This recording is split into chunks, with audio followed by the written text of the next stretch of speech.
बिल्कुल, राजस्थान के अंदर काफ़ी ऐसी वैकेंसी होती है जिसमें परीक्षा भी नहीं होती है और सीधी आपको ज्वाइनिंग मिलती है। पढ़ाई के साथ साथ एक बहुत ही अच्छी जॉब आप ले सकते हो। नमस्कार प्यारे विद्यार्थियों, ऑनलाइन सारथी यूट्यूब चैनल पर आपका स्वागत है। मैं आपका मित्र संपत राज। आज हमने एक विशेष मुद्दे पर चर्चा करनी है कि बिना परीक्षा सीधी भर्ती होती है क्या। तो आज इन तमाम मुद्दों पर अपन बात करेंगे। हमारे साथ आज इन संस्थाओं से जुड़े हुए मुख्य तौर पर पिछले लगभग 5 साल का जो अनुभव रखते हैं और अभी वर्तमान में आप कार्यरत हैं, उनके साथ अपन लाइव चर्चा भी करेंगे। तो हमारे आज स्टूडियो में खास मेहमान के रूप में जुड़े हैं परसाराम जी बेनीवाल, जो वर्तमान के अंदर ब्लॉक ग्राम और ब्लॉक संसाधन व्यक्ति के रूप में कार्यकर्ता के रूप में कार्य कर रहे हैं। जिन्होंने किस प्रकार से इसमें ज्वाइनिंग ली है उसके बारे में चर्चा भी करेंगे और आप लोगों को कंप्लीटली इस प्रोसेस के बारे में बताएंगे। तो स्वागत है परसाराम जी आपका हमारे यूट्यूब चैनल पर। धन्यवाद सर। तो परसाराम जी, अभी वर्तमान के अंदर आप किस क्षेत्र में काम कर रहे हो? सर मैं वर्तमान में ब्लॉक संसाधन के रूप में पंचायत समिति देचू में काम कर रहा हूँ। तो मुझे ये बताइए कि सर इसमें वास्तव में कोई एग्ज़ाम होता है या फिर सीधी भर्ती के तौर पर ही आप कार्यरत हैं? सर एग्ज़ाम तो नॉर्मली अपने बेसिक जीवन से जुड़े भी क्वेश्चन पूछते हैं जिस अपन क्षेत्र से आते हैं उसमें। तो प्यारे विद्यार्थियों, इसमें जैसे परसाराम ने बताया कि नॉर्मली आपके साक्षात्कार होता है, इंटरव्यू होता है, पर आपके ग्राम स्तर या पंचायत स्तर पर जो वैकेंसी आती है उसमें कार्य होता है। तो हमारे ये विद्यार्थी जानना चाहते हैं कि कोई भी विद्यार्थी हैं, कोई स्टूडेंट हैं, अपना पढ़ाई कर रहा है, वो पढ़ाई के साथ साथ अपना खर्चा मेंटेन करने के लिए इस प्रकार की जॉब कैसे हासिल करें, या फिर इसमें कोई स्कोप है क्या इसके बारे में?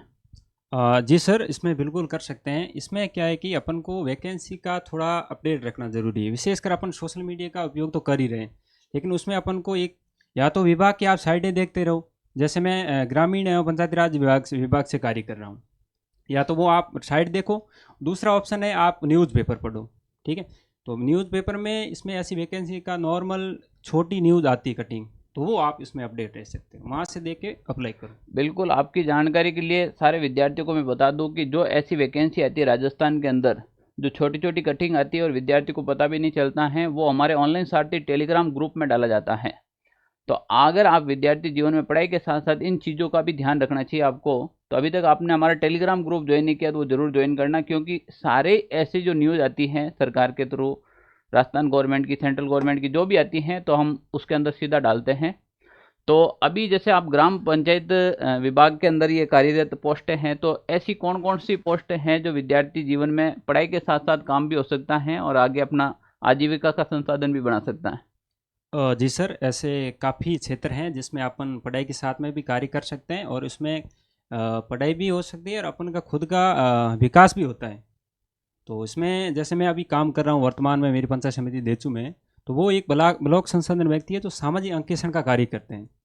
तो उसमें अपन को मंथली के अंदर 10-12 दिन या 15 दिन काम रहता है, तो उसमें मुझे टाइम मिल जाती, 10 से 5 में जाता हूँ, तो उसके बाद मैं पढ़ सकता हूँ। वो भी क्षेत्र है।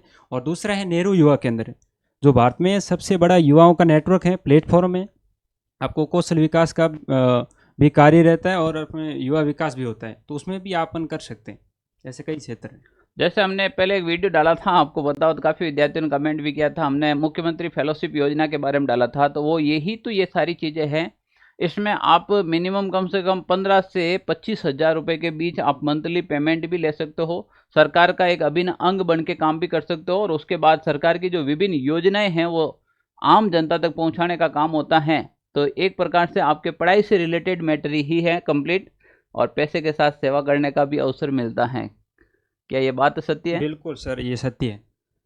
इसमें मैं आपको बताना चाहूँगा, जैसे आपने नेहरू केंद्र में 2 साल कार्य कर दिया है और ये ब्लॉक संसाधन के रूप में आपने सामाजिक क्षेत्र में यहाँ काम कर दिया, तो इसके अलावा भी आपके रास्ते खुले हो जाते हैं। अगर आप इसके साथ में पढ़ाई करते हो तो आपको सरकारी तंत्र में जाने का रास्ता खुल जाता है, और दूसरा आपको संस्था के रूप में विशेषकर एनजीओ के रास्ते खुल जाते हैं। उसमें आपकी अच्छी पकड़ है, अच्छी समझ है और अपने क्षेत्र में अच्छा काम किया है, तो वाकई आप उस संस्थाओं से जुड़ के आगे अपना भविष्य देख सकते हैं। जैसे अभी आपने नेहरू युवा केंद्र के बारे में बताया, तो हमारे विद्यार्थी जानना चाहते हैं कि भाई नेहरू युवा केंद्र के बारे में कंप्लीट डिटेल्स क्या हैं, ये ग्राम स्तर पर, पंचायत स्तर पर कितने पद आते हैं, इसका भर्ती का प्रोसेस क्या होता है और लगभग इसमें कितना वेतन मिलता है, और ये क्या इसका जो टाइम पीरियड है वो आगे और भी बढ़ा दिया जाता है? तो एक बार आप कंप्लीटली नेहरू युवा केंद्र के बारे में विद्यार्थियों को इन्फॉर्मेशन दें सर। जी, नेहरू युवा केंद्र युवा कार्यक्रम एवं खेल मंत्रालय भारत सरकार के अंदर चलाया गया प्रोग्राम है। और इनका जिला स्तर पे कार्यालय होता है, बाकायदा वहाँ अपने सरकारी एम्प्लॉय बैठते हैं। और इनका पंचायत समिति वाई अलग अलग भर्तियाँ होती है, और उसमें आपके ग्राम पंचायत के हिसाब से होता है। तो उसमें पंचायत समिति स्तर पर 4 से 10 तक एम्प्लॉय लगाए जाते हैं। उसमें आपको प्रति माह 5,000 से 8,000 तक मानदेय होता है। और उसके अतिरिक्त आप जितने भी कार्यक्रम करवाते हो, जैसे ब्लॉक स्तरीय खेलकूद प्रतियोगिता हो गई, या जितने भी दिवस है, महापुरुषों के दिवस है, तो ऐसे जागरूकता अवेयरनेस से संबंधित जितने भी कार्यक्रम है उसमें अतिरिक्त मिलता है। मतलब गांवों के अंदर जो भी खेल प्रतियोगिता होती है भाई, आप उसके एक अधिकारी के रूप में काम कर सकते हो। बिल्कुल। और जब वो काम करता है तो साथ साथ में एक तो उसको मानदेय होता है, मानदेय के साथ जो उसके किट का है, उसके आयोजन करवाने का जो खर्चा आता है वो भी सरकार देती है। तो बिल्कुल। कहीं ना कहीं मान के चलो कि आपकी एक अच्छी सैलरी बन जाती है विद्यार्थी जीवन के अंदर, और आपके पढ़ाई से रिलेटेड भी है, साथ साथ में पढ़ाई भी हो जाती है। इस प्रकार से राजस्थान के अंदर विद्यार्थी को पता नहीं होता है कि अपने ही गांव के अंदर, अपने फील्ड के अंदर ऐसी पोस्ट आ रखी हैं, और वो जागरूक नहीं होने के कारण उस पोस्टों का उपयोग नहीं होता है। तो परसराम जी, आप ये बताइए कि राजस्थान के अंदर किस किस विभाग के अंदर लगभग ऐसी वैकेंसी आती है? जी सर, ऐसे काफ़ी विभाग है, जैसे सामाजिक न्याय अधिकारिता विभाग है, पंचायती राज विभाग है, और युवा कार्यक्रम है, खेल मंत्रालय है। ऐसे काफ़ी विभाग है जिसमें ये संविदा पंथ के हिसाब से या फ्लैगशिप के हिसाब से ऐसे योजनाएं निकलती रहती हैं। और इसके अंदर सामाजिक कार्य करने में मज़ा आता है। जैसे परसराम जी की कुछ मैं आपको फोटोज हैं वो शेयर करूंगा। इससे पहले आप हमारे व्हाट्सएप ग्रुप और टेलीग्राम ग्रुप को ज्वाइन कीजिएगा। अगर आप भर्ती से रिलेटेड कोई भी प्रकार की इन्फॉर्मेशन चाहते हैं तो आप हमारी ये व्हाट्सएप ग्रुप है, इसको ज्वाइन कीजिएगा और इतना लिखकर सेंड कर दीजिएगा कि सर मुझे इस प्रकार की तैयारी करनी है या वर्तमान में ये तैयारी कर रहा हूँ। उससे रिलेटेड ऑनलाइन टीम है वो आपकी मदद जरूर करेगा। सारी इन्फॉर्मेशन इस पर मिलती है। और इसके अलावा मैं बता दूं, जैसे अभी अपन कह रहे हैं ना कि भाई इसमें क्या काम रहता है। देखो, आप एक अधिकारी के रूप में बन के काम रहते हो, आपको सीधी जॉब मिलती है, अपने गांव के अंदर एक अधिकारी के रूप में काम करते हो, आप अलग अलग लोगों की ऑडिट तैयार करते हो, रिपोर्ट तैयार करते हो, गरीब लोगों की सेवा करते हो।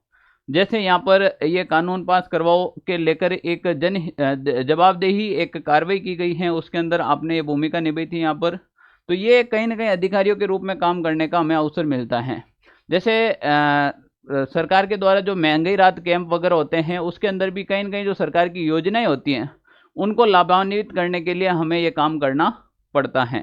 तो कितना प्यारा काम है, यानी कि आप एक अधिकारी के रूप में भी काम करो, पैसे भी कमा रहे हो, मजे के मजे, काम का काम, और साथ साथ में तैयारी की तैयारी, ऐसे काम करते मजा आता है। सर, इसमें एक आप राजनीतिक भविष्य भी देख सकते हो, क्योंकि जहाँ मैं यहाँ बैठा हूँ, ये मैं संपर्क पोर्टल पे लोगों की जितनी भी शिकायतें हैं वो मैं दर्ज कर रहा हूँ। और यहाँ मैं पहले ऑफलाइन करता हूँ और फिर बैठ के शाम को एसएसओ या पोर्टल के हिसाब से ऑनलाइन भी करते हैं। तो ये लोग डायरेक्ट अपने टच में रहते हैं और इनका वास्तव में काम निकलता है, तो ये लोग उनको ताउम्र याद करते हैं। तो देखो, ये जन सूचना पोर्टल के ऊपर आम पब्लिक की जो शिकायतें हैं वो सरकार तक पहुंचाने का काम, उसके ऊपर एक्शन लेने का काम। अगर उस विभाग के अंदर कोई भ्रष्ट अधिकारी हो गया जो आपकी नहीं सुनता है, तो आप लोग होते हैं वो सरकार तक बात पहुंचाते हैं और उन आम पब्लिक का है कहीं ना कहीं आप काम करते हो। जैसे जवाबदेही आंदोलन जुड़ने के लिए मिस्ड कॉल करें, तो ये एक इस प्रकार की आपको जागरूकता करने के लिए आपको ये एक बहुत ही अच्छा काम होता है। साथ में आपको पुलिस प्रोटेक्शन मिलता है, सब चीज़ें होती हैं, बहुत बढ़िया काम होता है। पर आपको पहले तो ये पता होना चाहिए कि आपके गांव में भी ये पोस्ट आती है, ये ग्राम स्तर पे पोस्ट आती है, ब्लॉक स्तर पे भी आती है और जिला स्तर पे भी आती है, सब जगह देखने को मिलती है ना। जी सर। तो आप मुझे ये बताइए कि सर आपको ये काम करने में कैसा महसूस होता है? सर, मुझे बहुत अच्छा लगता है। मेरा शुरू से भी सोशल सेक्टर के अंदर मेरा मन था, और मैंने यही रास्ता सुना और मेरा यही रास्ता रहेगा। और इस पे मैं MSW कर रहा हूँ वर्तमान में, मास्टर ऑफ सोशल वर्क। इसके अंदर आप देखो, ये सारा गांव का माहौल है और यहाँ पर आकर आम पब्लिक को योजना के बारे में बताना, किस प्रकार से योजना चलती है, वर्तमान में कैसे कार्यरत हैं, किस प्रकार से, तो वो सारी कंप्लीट इन्फॉर्मेशन देना है।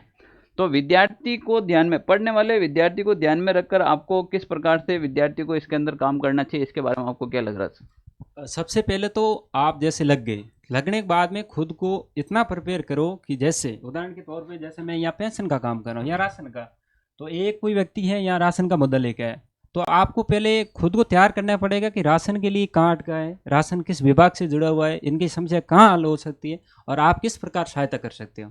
तो खुद को थोड़ा डेवलप करना पड़ेगा। तो इसके अंदर हमारे पास कुछ कार्यक्रम है, उसके बारे में हम चर्चा करेंगे।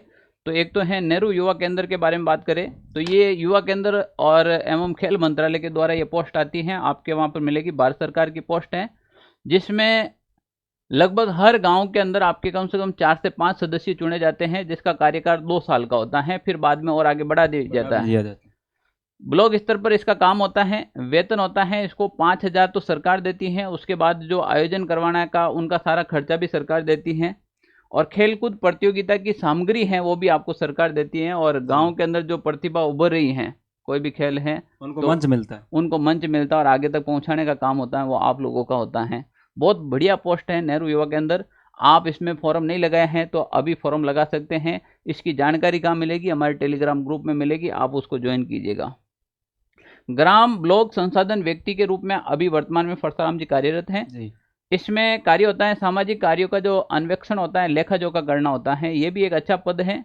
प्रत्येक ग्राम और ब्लॉक स्तर पर लगभग 5 से 10 सदस्य की टीम बनाई जाती है, और इसके अंदर प्रति व्यक्ति होता है वो प्रतिदिन मानदेय होता है 300 से 500, 700, 800 तक भी निर्धारित हो जाता है, आपके कार्य कौशल के ऊपर होता है। इसके अलावा अगर हम बात करें तो एक राजीविका होता है, ये भी एक बहुत बढ़िया चीज़ है, राजीविका स्वयं सहायता समूह। इसमें क्या होता है? इसमें ये होता है कि जितनी भी महिलाएं हैं वो गांव के अंदर ही रह के काम करते हैं। एक तो ऑप्शन उनके पास है नरेगा, लेकिन नरेगा के अलावा जो पढ़ी लिखी महिलाएं हैं या कम पढ़ी लिखी महिलाएं हैं, तो उनके लिए घर में उनको वातावरण मिले और उनको हस्तशिल्प या ऐसा कार्य मिले जो खुद के लिए काम कर सके। यानी कि महिलाओं का समूह बनाना है, और महिलाओं का ग्रुप बनने के बाद वो महिलाएं जो भी काम करते हैं आप उसके अधिकारी के रूप में आपको पोस्टिंग मिलती है, जिसे आप ब्लॉक अधिकारी कह सकते हो राजीविका का, जिसकी सैलरी होती है कम से कम भाई 25 से 30 हजार रुपए। हाँ, जो ब्लॉक लेवल पे बैठते हैं, ब्लॉक लेवल पे बैठते हैं उनकी 25 से 30 हजार लगभग सैलरी होती है। साथ साथ में पढ़ाई भी कर सकता है आराम से। हाँ, कर सकते हैं, पढ़ाई में कोई इश्यू नहीं है। तो मुझे ये बताइए परशुराम जी, आपने बताया था जैसे मुझे कि आपके साथ रहते हुए काफ़ी ऐसे विद्यार्थी थे जो ये काम करते हुए वापस गवर्नमेंट विभाग के अंदर भी चले गए साथ साथ में। काफ़ी साथी। तो ऐसे है कि भाई साथ साथ पढ़ाई भी हो जाएगी, साथ साथ में काम भी हो जाएगा, वापस सरकारी नौकरी भी मिल जाएगी, नहीं मिले तो ये तो है ही है। प्लस गांव के अंदर आप लोगों की इज्जत भी बढ़ेगी, गरीब लोगों की सेवा करेंगे, और सरकार की विभाग की जितनी भी जो जानकारी है उससे रिलेटेड करंट मुद्दों से आप बहुत ज़्यादा अपडेट रहेंगे। इसके अलावा बहुत सारा चीज़ दे रखा है, इन लोगों की सेवा करने का मौका मिलेगा आपको, चाहे वो बीमारी से रिलेटेड हो। राजस्थान के अंदर ऐसी लाइलाज बीमारियां हैं, उनसे रिलेटेड मुद्दे पर भी। बिल्कुल सर, अभी कैरू जोधपुर के अंदर मुझे 1 साल काम करने का अवसर मिला। उसमें एक सिलिकोसिस डिजीज करके बीमारी है जो काफ़ी घातक बीमारी है, जो पत्थर कटाई का खनन में काम और करते हैं। राजस्थान में बहुत ज़्यादा होती है बीमारी। हाँ, जहाँ पत्थर खदान का काम होता है वहाँ व्यवहारिक है। राजस्थान में जहाँ पत्र होता है उसकी जो डस्ट होती है वो शरीर में जाने से ये बीमारी हो जाती है। उसके लिए सरकार ने सहायता कोष सिलिकोसिस पॉलिसी 2019 लागू की हुई है, लेकिन उनको सुचारू करने के लिए हमने लोगों के साथ मिलकर काम किया है और उनकी ही ये सहायता है। तो उसमें भी अपन संस्थागत रूप से ऐसे काफ़ी संस्थाएं हैं जो काम करती हैं, अच्छा काम करती है सोशल सेक्टर के अंदर, उसमें भी आप कर सकते हो। उसमें भी मैंने 1 साल से काम किया, तो वो भी है जरिया। पहले नेहरू केंद्र में मुझे काम करने का अवसर मिला, फिर ब्लॉक संसाधन व्यक्ति के रूप में, वो भी अभी वर्तमान में है। तो ऐसे काफ़ी कार्यक्रम होते हैं जो आप कर सकते हैं। साथ साथ में आपको प्रशासनिक अधिकारियों के साथ, राजनीतिक व्यक्तियों के साथ मिलने का, बात करने का अवसर मिलता है। वर्तमान के अंदर सामाजिक और न्याय अधिकारिता मंत्री की बात करूँ तो मैं अविनाश जी गहलोत हैं, तो आप लोगों को कहीं ना कहीं इनसे रूबरू होने का, आपकी बात रखने का अवसर मिलता है, तो ये भी एक अच्छी बात है। तो प्यारे विद्यार्थियों, अगर आप पढ़ाई करते हो तो पढ़ाई के साथ साथ मैं कहता हूं कि ये बहुत ही अच्छी चीज़ें हैं जिसका आप उपयोग कर सकते हैं। पढ़ाई लिखाई केवल नौकरी उद्देश्य नहीं होता है। व्यक्ति को पढ़ा लिखा होने का मतलब होता है नॉलेज। आप लोगों को इन चीज़ों का नॉलेज होना चाहिए। आपके घर के अंदर ये नौकरियां पड़ी हैं और आप लोगों को पता नहीं है।